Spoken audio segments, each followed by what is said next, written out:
dikatakan tidak mampu, gitu ya. Kemudian dikatakan tidak mampu di sini jika suami itu tidak mempunyai kemampuan kerja yang halal, gitu, tidak mempunyai kemampuan kerja yang halal. Jika dia memang mampu tapi emang nggak kerja, tuntutan pekerja memenuhi nafkah. Nah, jadi di sini yang dimaksud tidak mampu ketika suami tidak mempunyai kemampuan bekerja. Solusinya ada beberapa hal. Yang pertama adalah diambilkan dari uang istri. Istri yang kerja. Seperti tadi kita sudah bahas bahwasanya wanita yang istimewa adalah wanita yang seperti kisahnya Zainab, ya, dia bersedekah untuk keluarganya, untuk suaminya, karena memang kadang dalam beberapa kehidupan rumah tangga ada yang istri itu lebih pintar cari uang, nah, suami ini gaptek, nah, istri lebih pintar promosi seperti itu, bikin postingan-postingan yang menarik sehingga laku. Ketika itu suaminya kerja nggak mampu, bangkrutan terus, diutangi orang, akhirnya nggak mampu. Ada istri yang memang diberi kelebihan oleh Allah, kenikmatan pintar kerja. Nah, di sini sekali lagi dia wanita istimewa. Sudah, suamiku sakit, tidak mampu, maka ya sudah, aku mampu. Bismillah, insya Allah rezeki dari sini Allah akan melihat ini dan mencatat ini sebagai pahala.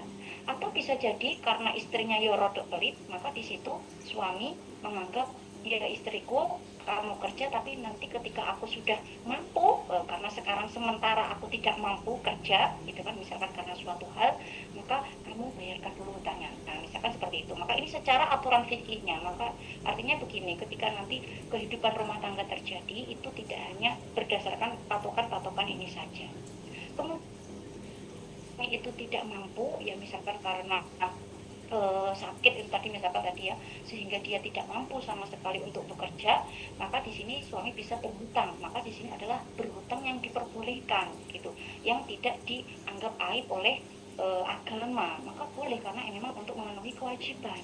Kemudian juga jika misalkan ada kerabat terdekatnya, ya, kerabat terdekatnya atau orang lain itu ya yang mau membayarkan kewajiban nafkah suami, maka di sini kita sebagai seorang muslim sendiri ya, muslimah juga, kita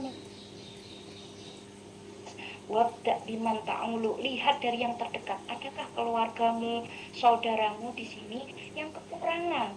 Kadang kita itu melihat orang lain, bahkan yang viral merasa butuh bantuan, open donasi, kita lebih ya Allah kasihan sekali, ternyata ada saudaranya sendiri yang kekurangan, serabutan kerjanya tidak mampu. Maka di sini tugas kita sebagai personal ya, sebagai pribadi itu melihat dulu kepada kerabat, apakah sudah mampu tercukupi, tetangga-tetangganya apakah ada. Saya juga di tetangga saya di sini ada suami stroke, istrinya yang kerja, akhirnya kita bantu dari masjid sini gitu. Maka ini juga bisa lazismu itu yang kerjanya ya seperti ini, melihat kepada siapa yang memang suami tidak mampu sehingga rumah tangganya masih utuh gitu ya, tidak terjadi perpisahan akibat suaminya tidak mampu. Kemudian tentu saja sebagai istri itu bersabar. Jadi firman Allah itu jelas sekali di sini saya tulis At-Tolak ayat 7. Liyunfiq du sa'atin min sa'ati wa man qudira alaihi rizquhu falyunfiq mimma atahullah. Jadi barang siapa itu menginfakkan sesuai kemampuannya, dan barang siapa yang tertahan rezekinya itu agak seret-seret gitu, maka hendaknya dia memberi infak, maksudnya memberi nafkah sesuai kemampuannya dia yang telah Allah berikan. Berapa dia hartanya, sedikit dari hasil kerjanya, maka sudah diberikan sedemikian rupa. La yukallifullahu nafsan illa ma ataha. Allah itu tidak membebani seseorang kecuali atas apa yang dia lakukan. Saya ja'alullahu ba'da usri yusra, dan Allah itu pasti, kalau kita percaya janji Allah, maka kita yakin dengan ayat ini, Allah itu pasti akan menjadikan setelah kesulitan ba'da usri yusra, kemudahan. Ketika istri sabar, saya sabar, masa karena gara-gara ini, jadi ada riwayatnya, ketika itu istri curhat ya kepada Rasulullah, memang suaminya nggak bisa menafkahinya, kemudian Rasulullah memberikan solusi, solusinya kamu bisa minta pisah karena memang tidak mampu sama sekali. Tapi masa ya gitu Rasulullah, gara-gara suami nggak mampu aja masa kita harus bisa kamu yang mencari kerja, kamu sabar membersamai suami, maka Allah pasti, janjinya itu pasti. Kalau kita percaya Allah, kita percaya firman-Nya, maka Allah pasti akan jadikan setelah kesulitan ini kemudahan. Suami juga dengan demikian, suami juga minta keridhaan istri atas keterbatasannya. Maafkan istriku, saya hanya mampu seperti ini. Jadi saling, tidak ada rumah tangga itu yang menuntut hak dan hanya mengerjakan kewajiban, tapi sama-sama saling menghargai. Maka Allah pasti, sekali lagi, Allah itu bisa jadi tidak memenuhi keinginanmu, tapi Allah pasti mencukupi kebutuhanmu. Kemudian nasihat saya untuk istri, tentunya untuk saya sendiri, bahwasanya ada pahala dalam setiap kebaikan kepada keluarga. Sebelum kita berdakwah di Asia, sebelum kita berdakwah di masyarakat, itu kita tahu bahwasanya setiap kebaikan kecil yang kita lakukan untuk keluarga itu bernilai pahala. Maka dari itu, ini dikisahkan dalam suatu hadis dalam riwayat Bukhari wal Muslim, itu ada seekor anjing, ya, seekor anjing kehausan di padang pasir yang panas. Kemudian ada seorang laki-laki minum karena memang ada sumber air di situ. Melihat anjing itu, setelah dia minum, dia melihat anjing itu kehausan. Akhirnya dia turun lagi ke sumber air tadi, ngambilin minum untuk si anjing tadi. Maka ketika Rasulullah tahu kisah ini, Rasulullah itu bersabda, "Bikullikat din robatin sodako," yang artinya pada setiap hati yang basah, pada setiap makhluk hidup, jika kamu berbuat kebaikan kepada makhluk hidup, maka ada pahala di dalamnya. Maka jangan mengira bahwasanya kebaikan itu harus bersedekah 10 juta, 500, yang banyak, tidak. Tetapi seorang istri ketika dia berbuat baik pada suaminya, dia setiap hari memasak, itu juga kebaikan. Menyiapkan makan itu kan kebaikan. Jangan hanya kita melihat memasakkan suami itu adalah tuntutan atau kewajiban, tidak seperti itu, tapi ini adalah kebaikan. Jika memberi seekor anjing tadi, diberi anjing, ya, memberi minum anjing, itu bisa menjadi wasilah si laki-laki tadi untuk masuk surga. Bagaimana seorang istri yang sholihah setiap hari, setiap saat menyiapkan minum suaminya, makanan suaminya, masak, kemudian anak-anaknya juga diopeni, diasuh dengan begitu baik, sehingga anak-anaknya sehat, kuat menuntut ilmu. Jadi seperti itu. Jadi setiap kebaikan ini juga dalam keluarga itu bernilai pahala yang luar biasa. Apalagi tadi membantu keuangan keluarga dengan ikhlas, dengan ridho, tanpa perhitungan. Kemudian saya juga perlu sebutkan tentang satu hadis dalam Bukhari dan Muslim, menyebutkan Rasulullah itu memberi peringatan bahwasanya, ya ma'syarun nisa tasaddaqna wa aktsirna istighfar, wahai para wanita, kalian itu penghuni surga paling banyak. Ini hadisnya sahih loh. Nah, ini jawabannya bagaimana? Betul nggak sih wanita itu penghuni surga, penghuni neraka paling banyak? Jadi wanita penghuni neraka paling banyak, hadisnya sahih. Nah, sebabnya apa ya Rasulullah?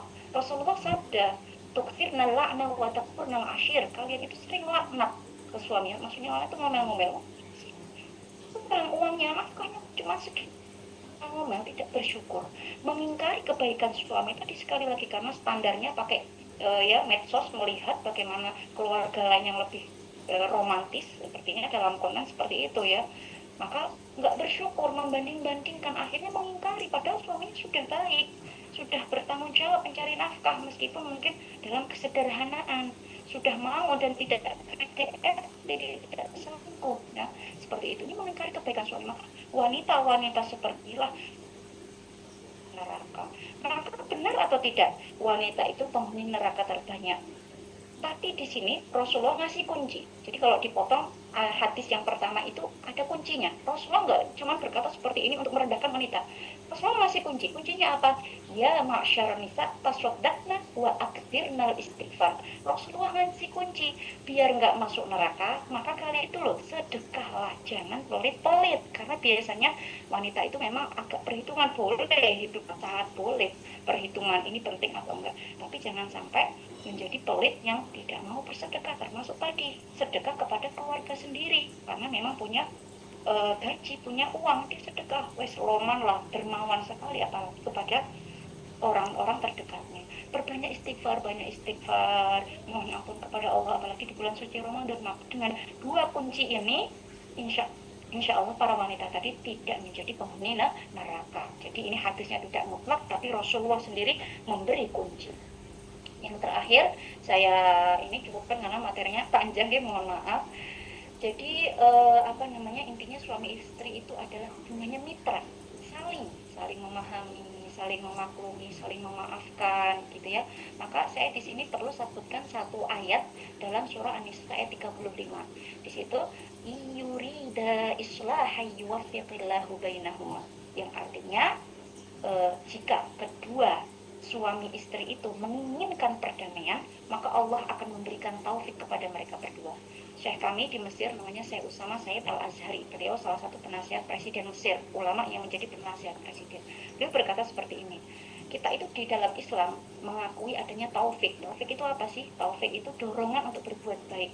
Kadang kita ada dorongan, oh aku kok pengen sedekah ya, oh aku kok pengen baca Quran ya, oh aku kok pengen begini ya, berbuat baik. Itu dorongannya itu taufik dari Allah. Nah, taufik itu murni pemberian Allah. Kemudian sebagai seorang hamba, kita itu bisa mengusahakan taufik itu, mengusahakan agar kita itu bisa berbuat baik, tidak berbuat maksiat. Caranya bagaimana? Caranya dalam hati kita, kata Syekh Usama, kita selalu menginginkan kebaikan, termasuk suami istri itu tadi. Maka ketika terjadi pertengkaran, suami istri jangan malah batin, udah nggak bisa aja, udah kayaknya nggak bisa. Jangan seperti itu.